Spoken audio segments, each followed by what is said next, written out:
Welcome to Eye on America. I'm Michelle Miller. Today we explore how people across the nation are stepping up and supporting their fellow residents. In Kansas, we meet a volunteer group helping immigrants and refugees start their new lives in the U.S. And in California, we learn why the government sold back thousands of acres of land to its original tribal inhabitants. But we begin with a growing trend affecting property owners across the country: squatters. At least 6 states have passed laws to deal with individuals illegally dwelling on another person's property. Carter Evans shows us how some homeowners and their neighbors are dealing with the problem. When Jean, an 81-year-old grandma in Idaho, inherited a plot of land in Los Angeles, she thought her financial worries were over until squatters claimed the property. The sheriff won't go there and cut the locks for you. No, they're not allowed to. The squatters have rights. At least 20 people in a dozen RVs took control and barred her from her own land. Neighbors told us people inside were armed, and they weren't happy to see us. You think if there were some murderers in here, they would enjoy you coming up to the crack and looking through the camera? Who has more rights here, you, the property owner, or the people living there illegally? Oh, I have rights. I get to pay my property taxes and pay for liability insurance. Over the last 3 years, she's spent her savings, about $100,000, to cover legal fees, taxes, and lost rent. She finally found a buyer that will take the property with the squatters, but it's going to cost her $800,000. I dropped the price. $800,000? Yes, sir. So you lost almost $1 million on this? Yes, I have. Squatters' rights go back to the British legal system. The idea to ensure abandoned or unused property can be put to good use by people who need it. No comment. But the good intentions of centuries-old law, A couple accused of squatting and killing a woman inside her mother's apartment, have created some modern-day nightmares. These squatters have turned this $4.5 million Beverly Hills mansion into a party hub. This is the front line, if you will, in the battle to keep squatters out of an abandoned property. This property's been vacant for 4 years. It's an eyesore in the community here. The owner died during COVID, and when no family claimed it, squatters did.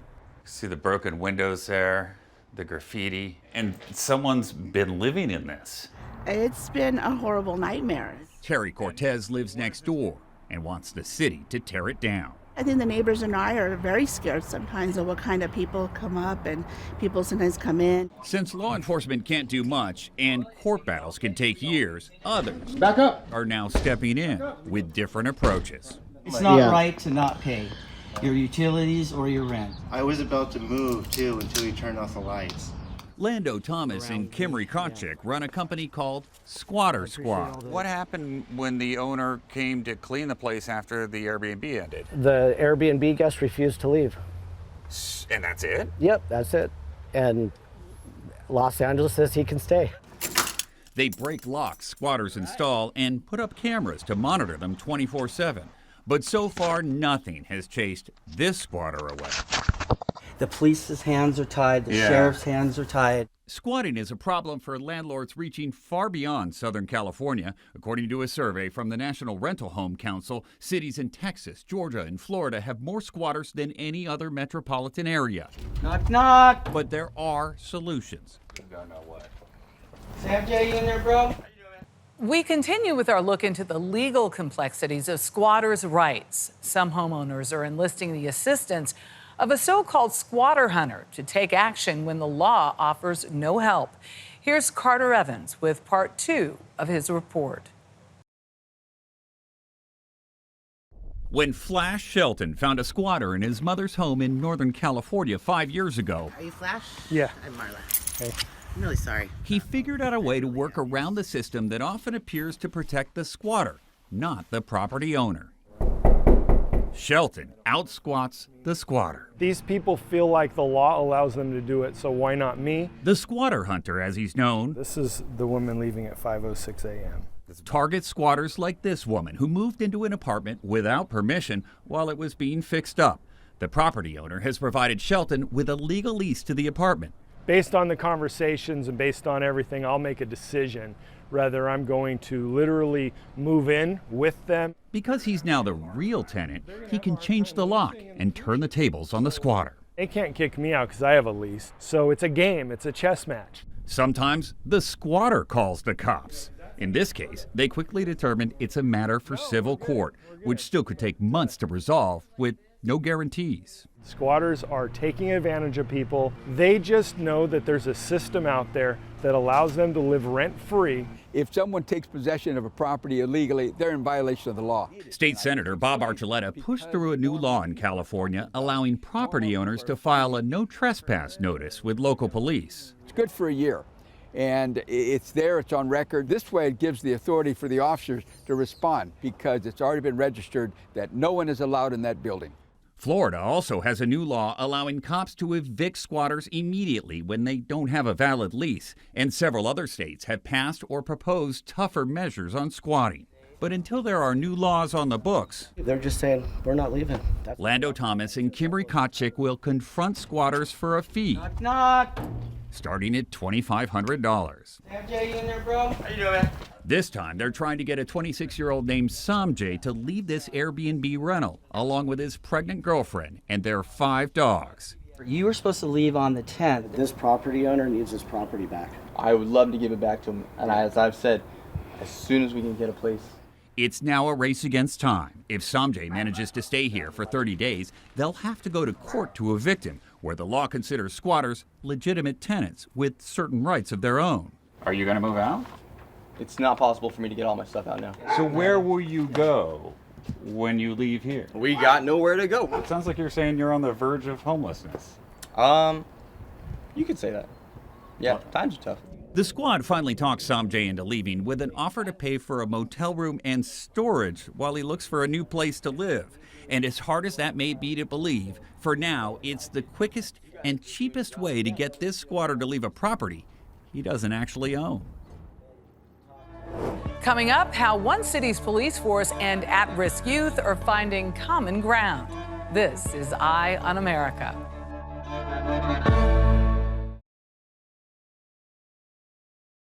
Welcome back.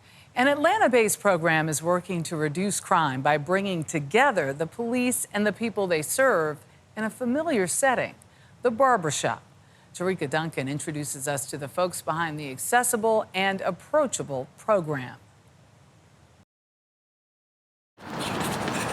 What Caden Weeks first discovered on the track is a lesson he's learned even better off of it. That getting to this finish line would require him to focus and not look back. Where my mama at? Come here. I love you. Love you too, son. Take me back to where you were a year and a half ago. You and Caden are going through it. That's an understatement. I didn't believe in consequences. But consequences came in March of 2023. Atlanta's Gang and SWAT unit arrested Caden and 3 others on multiple felony charges, including illegal gun possession and street gang activity. Caden was looking at up to 20 years behind bars. You call your mom and you say what? Like, Mama, I'm in jail. She started breaking down crying. His mother, Tamika, says she spent all of her savings, $8,000, to make bail. Next day, Clippers and cops. And that changed everything. It's not just us, it's all of us. For the last 6 years, Clippers and Cops has been bringing together police and the community. The intention is to meet in a place where kids feel most comfortable. And here, that place is the barbershop. If you stay, you're going to learn something. Retired police officer Ty Dennis says he was inspired to start the nonprofit after working in Atlanta's gang unit for 10 years. We can't arrest our way out of some of these problems. We can't keep doing the same things, and that's basically what Clippers and Cops is, something different. We're not saying it's an end all, but it's what we've decided to do to try to make change. Not only are they in barbershops, your goals is your roadmap to success. They're in classrooms. They visited over 50 schools from Missouri to Tennessee and Georgia. We talk about topics that they want to talk about: decision-making, goal setting, do's and don'ts on traffic stops, rap music, prison, and just try to help them do better in interacting with law enforcement. A recent Gallup poll found that close to 7 in 10 adults in this country say they are confident in their local police. But when you break it down by race, that number drops to 56% for Black Americans. Programs like Clippers and Cops can improve relationships between police and those they're sworn to protect, creating more trust, an improved sense of community, and a decrease in crime of up to 22%. That's what kids need to see. They need to see that this is what people that look like me can do, will do, and are willing to do for me. At Caden's graduation, Ty was there. On behalf of Clippers and Cops, we wanted to present this to you. With another important piece of paper. Yes, sir. The one saying prosecutors decided not to move forward and drop all charges. That's good, dog. Thank you, man. He had to go execute the plan. If they fall down, they're able to get back up and get their life back on track. Back on track because Clippers and Cops instilled in Caden one of the most important lessons of life. It's not how you start, but how you finish. We turn now to a community making sure their newest neighbors feel welcome. A program called Top City Promise in Topeka, Kansas, helps families immigrating to the U.S. rebuild their lives by providing more than just a roof over their heads. Janet Shamlian shows us how the organization helps ease the transition into their new homes in America. When Angelika Chernitska and her mother Larissa left war-torn Ukraine earlier this year, what did you learn today? They never expected Topeka, Kansas would quickly feel like home. I was overwhelmed. That is how I could just describe my feelings. That's because the people of this Midwestern city have created a modern-day welcome wagon. What's it like getting a family settled here? It's very rewarding to see the children strive in school. They not afraid of sirens. Yana Ross, who emigrated from Ukraine herself, started the volunteer group Top City Promise. The nonprofit helps new immigrants, mostly Ukrainians so far, with almost all expenses for 3 months, including a place to live. What was it like to walk into an apartment the day after you arrived in Topeka? Fully furnished, food in the refrigerator. I was overwhelmed. What's unique is how the group has partnered with the community to make sure it's more than a roof over their heads. A Church of the Latter-day Saints welcomes the newcomers to pick up free food. A Catholic church stores donations that furnish the homes. Capes Gora, right? And the Topeka School District has gone as far as hiring what it calls a Director of Cultural Innovation. They come here and they shop basically for what they need. Pilar Mejia helps ease the transition for children. We need to strengthen our community from the ground up, and it starts with the children. And so we need to make sure that everybody feels like they're important, they are seen, they are welcomed. Topeka schools now have an international flair. Cities, lakes. In the district of almost 13,000, Ukrainian and Spanish are the most common languages after English. More than 200 refugees have benefited from the program, and the helping hand extends to all nationalities. I love it. You seem happy. Yeah, yes, very happy. It's different my life here. Lisbeth Amador came from Nicaragua with her husband and 6-year-old daughter. The couple has jobs, a car, and a good school for Surrey. The cost of welcoming a family can range from $300 to $10,000, depending on needs. Top City Promise relies on fundraising and the big hearts of the people who call Topeka home. Why do they choose Topeka over other cities? Community is what makes Topeka different because of the desire of Topeka community to help them to be successful. A life-changing approach, a culture of wanting to help, that's transformed just surviving into thriving. Ahead, how giving cherished land back to its original inhabitants is helping them heal. That story is next. We close our show with a push to reconnect indigenous people with their ancestral land. In Northern California, the Estlin tribe lost their land 250 years ago, but now they're regaining their sacred ground as a result of the state's largest land return in history. I met with some members of the tribe to learn how their homecoming is at the forefront of a growing land back movement. It is beautiful. All of this land is yours? All the land that you can see in the hills is all part of the preserve system that we have here. As tribal leader of the Esalen Nation, the name of this land is called Kapane. Tom Little Bear Nason helped his people buy back some 14,000 acres in the majestic hills of Monterey County last August. Land his ancestors were forced from hundreds of years ago. We were never separated from the land as far as the connection. Even though we were physically disconnected from the land, we are connected to the trees. We remember ourselves through the trees. The trees tell stories. Stories of the stewards who once tended these forests and those now charged with its care.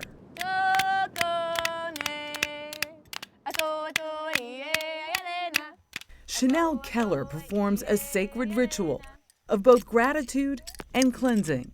Everyone wants us to provide answers for how to save the land without us having a relationship on it. That is irresponsible. We need the return of our lands so that we can build a relationship with the land, so that we can come out here and harvest the land. This whole forest floor right now around us as we sit here is full of food sources. There's roots, much like potatoes. There's carrots and parsnips. All these foods are here still. Their goal? To strengthen a forest now vulnerable to disease and Mother Nature, using cultural practices handed down for generations. When I was growing up, we could ride horses and hike through the forest and see through it. And now, 50 years later, everything has grown over. The trees are falling over and dying. And sick trees are ripe for Northern California's greatest threat: massive wildfires. Not to mention mudslides that leveled parts of neighboring Big Sur. The Esalens seek to manage those threats as a native forestry service, so to speak. Lee and I have been working together, I think, since about 2011, 2010. Yep. These forests are here because Native people tended them for thousands of years. Dr. Lee Klinger has studied ecosystems across the globe and has zeroed in on this area. What stood out? Mainly the difference in the shapes of the oaks between the large oaks, which is spread out, versus the younger oaks, which were not tended, that ended up growing straight up. Right, like oaks normally do. The result of deliberate pruning to encourage farm production. So basically how they were tended to impacted how they grew. Correct. They encourage these broad spreading canopies because it makes it a lot easier to collect the acorns, for one reason. It's the most efficient shape at maximizing fruit, or in this case, acorn production. That was one method to increase farm production. Another, more important today, protecting the trees themselves. We burn off a little area, and then that would take out limbs like this that are dead. It would clean the Spanish moss up. It would clean some of the leaves up. So here we have mistletoe, which is a parasite on the oaks. It's huge. Yeah. That's not going to go away unless we get fire back in the landscape. Cultural fire, we call it. Cultural fire. Yeah. It's a practice dismissed by early settlers and reintroduced by the U.S. Forestry Service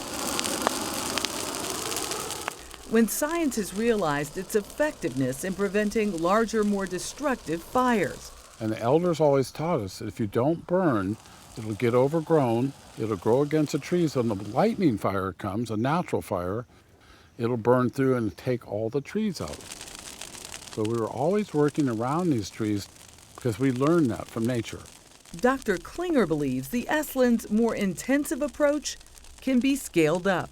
I've developed something we call fire mimicry, and actually it's stuff that Native people have been doing for thousands of years, as I found out afterwards. Clearing and cutting and thinning the forest like firewood, fertilizing the soils with ash and biochar, and getting the mosses and lichens off the tree. So you're saying you can reverse the mortality of a tree? Yes, many hundreds, thousands of them I've done. This is not a hypothetical. It's been proven that that can work and make a healthy ecosystem. Why do Europeans get it so wrong? We weren't doing farming the way they would see it by ripping the earth and planting seeds. We were working with the forest. We were, propagating the forest. We tended to the earth.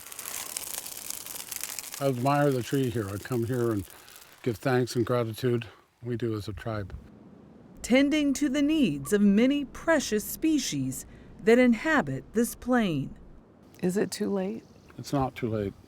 It's not. It's very, very, very close. It's razor thin, whether we can turn or not. The more people we awaken to what is going on with the forest, we can awaken people to start working with their forest in their own backyard. It starts in your own yard.